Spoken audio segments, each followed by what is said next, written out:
Welcome to a deep dive. One that I think is going to challenge how we think about pretty much everything. Everything. Yeah. We're diving into Reality. reality, existence, like what does it mean to be human, all that kind of stuff. And we're using some very unusual sources that Right. bring together philosophy, science, some really unusual reflections on all this. It's almost like someone's notes from like a course they were putting together. It's really fascinating. It is. And what I find really intriguing is how it all starts with something we've all heard of. Hmm. I think, therefore I am, Hmm. from Descartes. Oh, yeah. Descartes. That I think, therefore I am. It seems so simple, but I have a feeling it's going to get complicated. Like these sources, Yeah. they don't just stop there, do they? No, not at all. They recognize the cogito ergo sum is powerful, like Yeah. it's a starting point. Yeah. But then they really push us, like beyond that simple separation. The thinker and the thought, the observer and the observed. So they're questioning the very foundation of how we see the world, like the way we separate ourselves from everything else. Exactly. And for that, they use this idea of distinction versus anti-distinction. It's fascinating. Okay, distinction I kind of get. We label things, we put things into categories, definitions. It's how we make sense of it all. Right. That's distinction. It's fundamental to how we perceive the world. It's that act of separating. Okay. But anti-distinction, that's where things get a little mind-bending. That one's a bit fuzzy for me. What's a reality with no separation? Like, how can you even think about that? It's tough. The sources describe it as this ultimate unity, like a oneness. No observer separate from the observed. And they take it even further. Further how? They say because of this anti-distinction thing, reality as a whole, like the whole thing, can't be represented or observed, not truly. Well, hold on. So all our attempts to understand the universe, with science and math and all that, they're all doomed to fail. Well, in a way, yes. They argue that no matter how detailed our models are, our theories, they'll always fall short. It's like trying to put the ocean into a teacup, right? No matter how big the teacup is, it'll never hold the whole ocean. That's a great analogy. Okay, so we've got this, like, vast, unknowable reality. How do these sources even approach it if it's so beyond us? They use this framework they call the infinite size time diagram. It's a pretty wild concept. Okay, infinite size time diagram. I'm all ears. Okay, imagine a graph, but instead of just two axes, you have infinite axes. And each axis represents every possible size a thing can be, from like the tiniest particle to the biggest. So like a subatomic particle on one end and a galaxy on the other. Exactly. And every point on this diagram, it represents a specific size at a specific time. So every object in the universe would have its own little point on this diagram. Yeah. But you can see this diagram would be crazy complicated. Infinitely complicated, right? Yeah. And the sources say, even if we could understand all those infinite details, it still wouldn't fully represent reality. So it's like a tool for understanding, but it also shows us the limits of what we can understand. Right. And there's more. Get this. They argue that the relationship between the different sizes on this diagram, it actually justifies the existence of the whole size range. Wait, what? How can the size of one thing justify the existence of something else? They say each size depends on the others. Like atoms exist so molecules can exist, right? And then planets and galaxies. It's this endless chain, all linked together. So every size needs all the other sizes to exist. Exactly. It's a crazy concept. Yeah. Okay, so we've got this infinite reality and this mind-boggling diagram.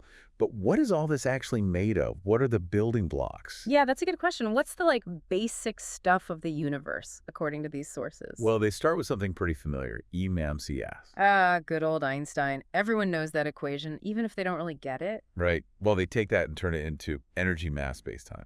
Energy, mass, space-time. Is that like a new word they just made up? Pretty much. They're saying energy, mass, space, and time, they're not separate. They're all one thing.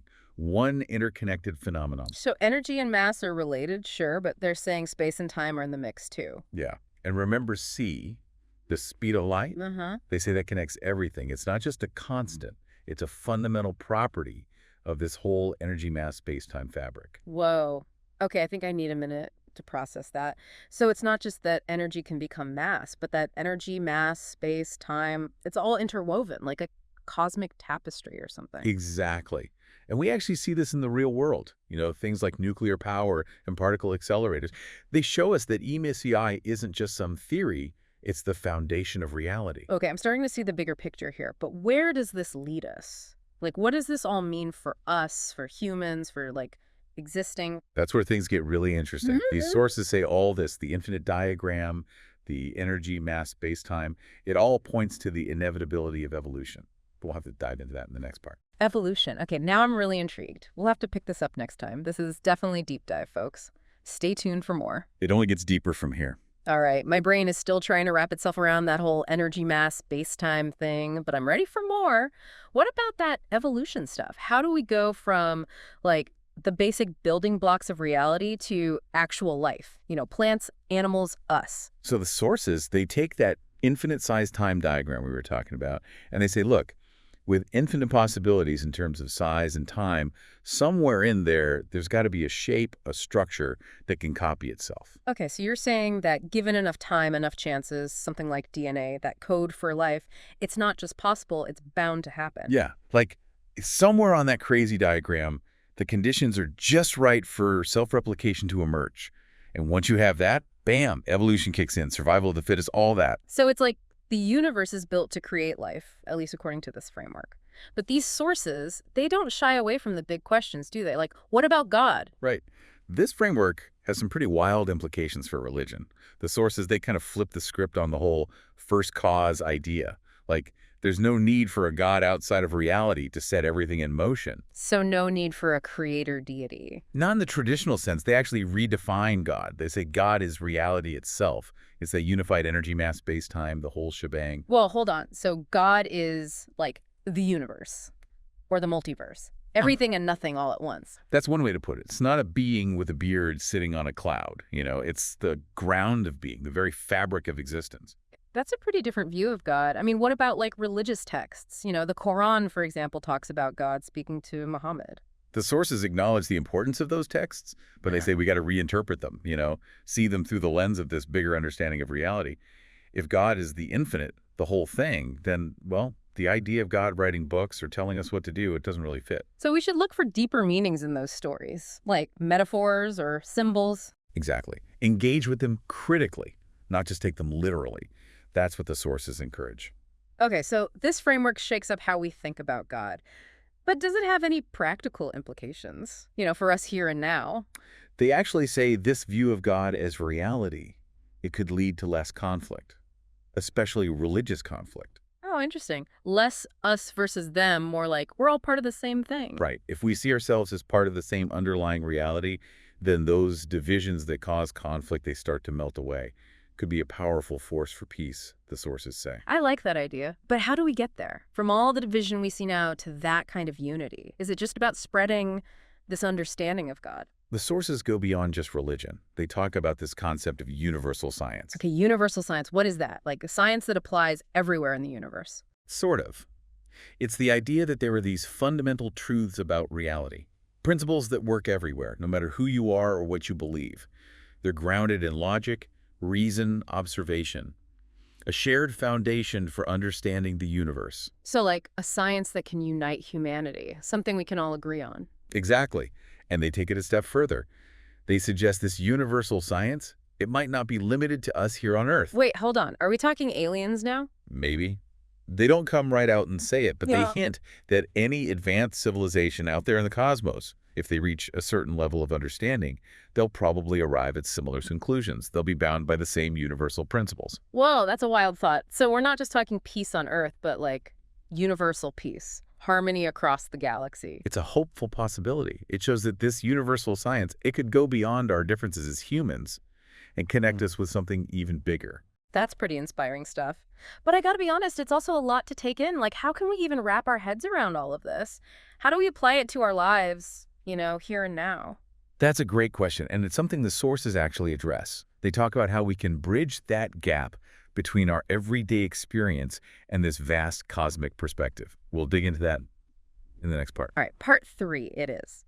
From the building blocks of reality to universal peace and maybe even aliens, this deep dive is full of surprises. Stick with us, folks. There's more to come. The best is yet to come. All right, so we've gone from like the tiniest building blocks of reality to this idea of universal understanding, universal science.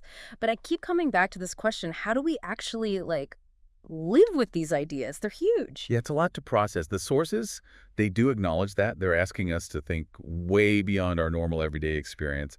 but they also give us some clues about how to bridge that gap, how to make it practical. Okay, so no step-by-step guide to cosmic enlightenment then. Not exactly, but they really stress the importance of education and critical thinking. Like, if more people understood this framework, this universal science, it could really change things for individuals and for society as a whole. So it's not just about knowing the facts, it's about, like, a way of thinking. Right. They point out that our brains, they evolved to deal with the much simpler world.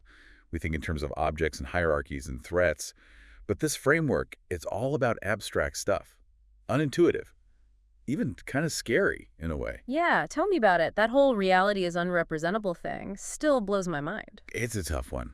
But the sources, they say it's not because we're not smart enough. It's just that reality is, well, bigger than our brains, at least right now. So it's not our fault. We're just not equipped to grasp the whole thing. Kind of. And I think there's something beautiful about that. It's a reminder to stay humble. There are always going to be mysteries, things we just can't understand.